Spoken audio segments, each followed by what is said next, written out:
morning, I am Praram Vatahal. Let's begin with the main stories. President bestows Kantipur Icon Award to distinguished personalities who contributed significantly to public life under 4 different categories. Chief ministers of 6 provinces flace central government for not providing them enough authority. Also blame the center for the failure to meet public expectations. US President Donald Trump appeals to the Venezuela military to abandon their support for President Nicolas Maduro. Trump wants people supporting Maduro were risking their own futures and lives. And Manchester United progressed to the quarter-final round of the FA Cup, knocked Chelsea out of the tournament. Pressure mounts on Chelsea manager Maurizio Sarri. It is the 7th of Fagun as per the Nepalese calendar. The day is celebrated as Democracy Day with significant fanfare across the nation today. The Democracy Day is specially dedicated to the end of 103-year-old autocratic Rana regime leading to the dawn of democracy in 1950. The government also hosts a special function at the Army Pavilion in Turikel every year to commemorate the day.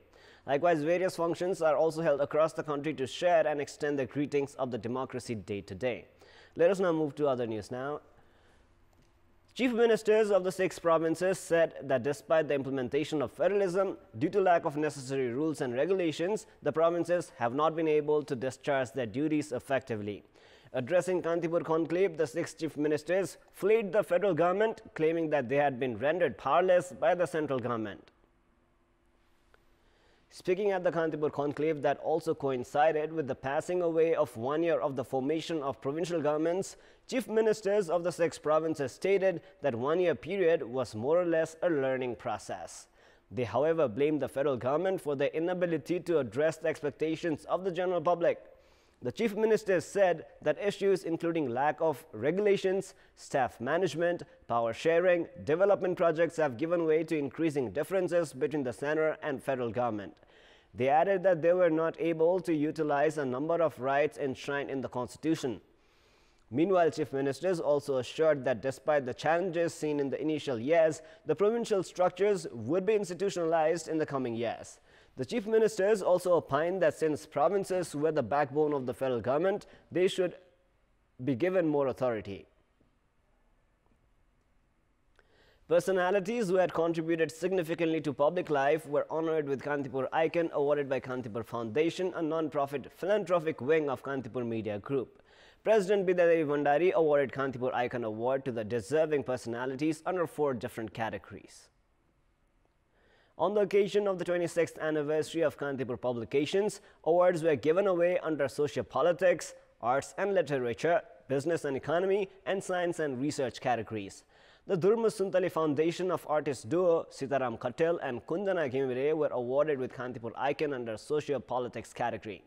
The popular actor duo had shot into fame after they constructed Musar Basti for earthquake victims in Mautari and are currently working on International Cricket Stadium in Bharatpur.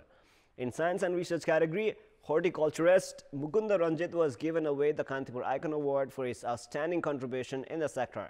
Likewise, theatre artist Sunil Pokhrel was awarded in the arts and literature category for his lifelong contribution in the field of theatre. Likewise, Kulman Gising, Managing Director of Nepal Electricity Authority, was awarded under Business and Entrepreneurship category for his role in doing away with load shedding and contributing towards national economy. Each winner of the award under 4 categories were awarded with a gold medal worth 500,000 rupees.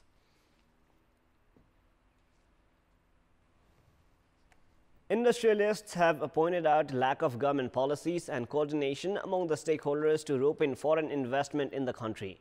The government authority, on the contrary, urged the investors to be rest assured, describing Nepal as a safe land for investment. The Kantipur conclave dwelt on issues including Nepal's presence in the world map, possession of tourism industry, and investment environment, among others. Saying that there was a tremendous scope for investment in Nepal, industrialists shared the various kinds of obstacles they faced from local to government level while moving ahead with development projects. Meanwhile, economists were of the opinion that since Nepal is a country of youth, the nation should make the best use of the youth workforce to achieve economic prosperity. Likewise, speakers at the conclave opined that Nepal at present was ideal for investment and that investors could make good profit by investing in infrastructures. Speaking in this session, executive at International Finance Corporation, Aditi Shrestha informed that her company was investing 100 billion rupees in Nepal's hydropower, transmission lines and infrastructure development. Likewise, Finance Minister Yuvraj Khattiwada urged the international business community to freely invest their money, describing Nepal as a virgin land. We will have another 25, 26 years before we become AZ, so there's a narrow window of 25, 26 years. But many countries that mimic or replicate this kind of a demographic profile are already richer. So Indonesia comes to mind, which will also enter its phase of aging around the same time as Nepal, leading up to 2030, but it's already 5 times richer than us. Other countries, Malaysia, Japan, which did this rapid transformation from an aging to an AZ society, did at much higher levels of income. The second profound shift that we need to prepare for is we'll most likely urbanize before having meaningfully industrialized. Minister Khattiwada added that the government had already done away with policy-level hassles and labor problems to ease foreign investment. The Bharatpur airport in Chitwan has become all the more dangerous for operation due to its short runway and illegally built high infrastructures around the airport. The pilots who fly in and out of this airport have complained of facing high risk. The pilots have claimed that although they had reported that the airport had been getting dangerous by the day, no one has paid any heed in this regard, leading to increasing threat to the life of passengers and people in the vicinity of the airport. After the construction of illegal infrastructures around the airport were noticed, an investigation committee was formed in April 2014. The investigation committee submitted a report on the 25th of May 2014, which found 257 houses around the airport built against legal norms. In the report, the committee advised to demolish the illegally built houses. Of the residential houses, 244 had been built permanently and 13 temporarily. According to the airport norms, only a one-story house can be built 260 meters from the last point where the planes land. However, there are several 3-story and above infrastructures built around the area. Even after a lapse of almost 6 years since the investigation committee submitted its report, the illegal infrastructures have not been removed. Instead, new illegal infrastructures have been constructed in addition to the previous ones. On top of the illegally built infrastructures, the 11 kVA capacity electricity wires around the airport have also posed a threat in the takeoffs and landings of the aircrafts. Just a few days ago, Tourism Minister Ravindra Adhikari himself faced difficulties while landing at Bharatpur Airport. This led to the formation of a committee for the expansion and upgrading of the airport, led by Bharatpur Civil Aviation Authority Office Head Pawan Kumar Gautam. Meanwhile, the 1,200-meter-long runway at Bharatpur Airport has not been fully used. Only 900 meters of the runway, after crossing the landing threshold, has been used for landing aircrafts. The government had introduced a policy of including religious schools in the mainstream of national curriculum 7 years ago. However, many madrasas providing religious education in Muslim community have not been included in the mainstream as of yet. In this context, we had asked the campaigners of Muslim religion regarding the difficulties they have been facing to include their brand of education in the mainstream of national curriculum. Let us now take a look at what they had to say. Public voice. सरकारले उहाँ हाम्रो master हुनुहुन्छ नि उहाँहरुलाई तलब दिनु पर्यो तलब छैन हाम्रो मदरसामा बच्चाहरुलाई पनि अब त्यस्तो सुविधा छैन त्यो त अलिअलि सरकारले हेर्छन् हामीले सबैले आफै मुस्लिमहरुले सबैले सहयोग गरेर चलेछ मदरसामा पढ्ने त उर्दू हो हैन मुस्लिम समुदायको के गर्छ नि उर्दू चाहिँ किताबहरु चाहिने अनि त्यसपछि प्लस चाहिँ अब कपी पेन हैन अब गरिब बच्चाहरु पनि छ उनीहरुको लागि पनि छुट्टै के गर्छ नि एउटा के गर्छ नि भिजन ल्याएर उनीहरुलाई हेर्दिदाखेरि धेरै राम्रो कुरा हुन्छ जुन सर्टिफिकेट हुन्छ त्यो सरकारले मान्यता दियोस् र जागिर खान सफल होस् भवनको आवश्यकता छ कोठा रुम बहुत थोरै छ कम छ अरु चाहिन्छ सरकारको मान्यताले मतलब सर्टिफिकेटहरु पाउने अनि त्यसबाट जागिर खान पाउने यो सब भए राम्रो हुन्थ्यो मुस्लिम र हिन्दू टिचरहरु पनि पढाइरहेछन् अब उहाँहरुले आफ्नो एज त्यसैमा गुमाछन् सरकारले कुनै ग्यारेन्टी दिएको छैन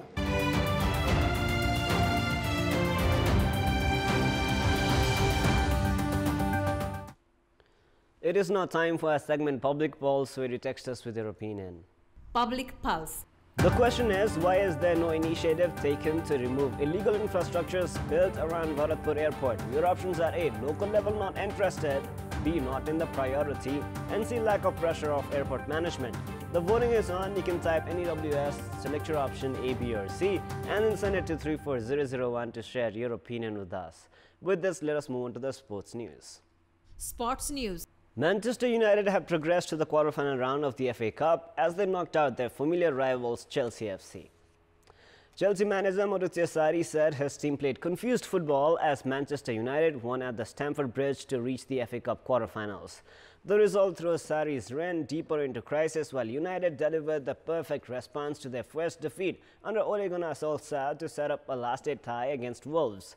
Andrew Herrera converted Paul Pogba's perfect cross to give United a 31st-minute lead, and Pogba doubled the advantage right on the half-time when he dived to head Marcus Rashford's delivery past Kepa Arrizabalaga, who should have done better.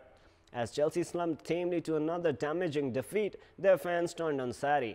They jeered his substitutions, mocked his Sarri ball philosophy, demanded the return of Frank Lampard as manager, and joined United's fans in chants of "You're getting sacked in the morning." Sarri said that he was worried about the result but not about the fans' reaction because he said he understood the situation. Chelsea have now lost exactly half of their past 10 games in all competitions, with 5 wins and 5 losses, as many defeats as they suffered in their previous 41 matches. Now back home, last group stage match of the Dangadi Premier League DPL is scheduled for today as CYC Ataria take on Kathmandu Goldens. Winner of the match, which begins at 1 p.m. this afternoon at Fapla Ground, will finish at the top of the league table. Both the sides have already made it to the qualifiers. A loss would not make much difference for Ataria today. However, both the sides will aim to continue with their winning run. Kathmandu is the only unbeaten side in the tournament so far. Kathmandu has won 3 of its 4 matches, while the odd fixture was washed by rain. Meanwhile, Ataria has won 3 and lost 1. Both the sides are now being considered as serious title contenders. Both the sides have won once against each other across DPL seasons. Ataria had seen off Kathmandu by 40 runs in the first season of the tournament, while Kathmandu had avenged the loss with an 11-run win in the second season. Nepal will play against Malaysia in the ICC Women T20 World Cup Asia regional qualifiers today in Thailand. The tournament is taken as a window of opportunity for the Nepalese women cricket team to fulfill their dream of playing at the World Cup. The Nepalese team, who were runners-up at the T20 Smash held in Thailand a few weeks ago, seemed to be confident ahead of the qualifiers. Speaking at the pre-match conference, Nepalese skipper Rubina Chetri said the team had reached Thailand with the aim of qualifying for the World Cup. Along with Nepal, Thailand, UAE, Hong Kong, Kuwait, Malaysia and China are also participating at the tournament. The tournament is not only taken as an opportunity to play in the T20 World Cup in 2020, but also as a qualifier for the 50-over World Cup to be held in New Zealand in 2021. Nepal had defeated Malaysia at the T20 Smash held in Thailand just a few weeks ago. And now, before we wrap up, here's a look at the top stories one more time. President bestows Kantipur Icon Award to distinguished personalities who contributed significantly to public life under 4 different categories. Chief ministers of 6 provinces flay central government for not providing them enough authority. Also blame the center for the failure to meet public expectations. US President Donald Trump appeals to the Venezuela military to abandon their support for President Nicolas Maduro. Trump wants people supporting Maduro were risking their own futures and lives. And Manchester United progressed to the quarter-final round of the FA Cup, knocked Chelsea out of the tournament. Pressure mounts on Chelsea manager Maurizio Sarri. That is all for the moment. Our next English bulletin will air at 11 a.m. Keep watching Kantipur Television SD for more news and entertainment. Thanks for watching. Have a great day ahead.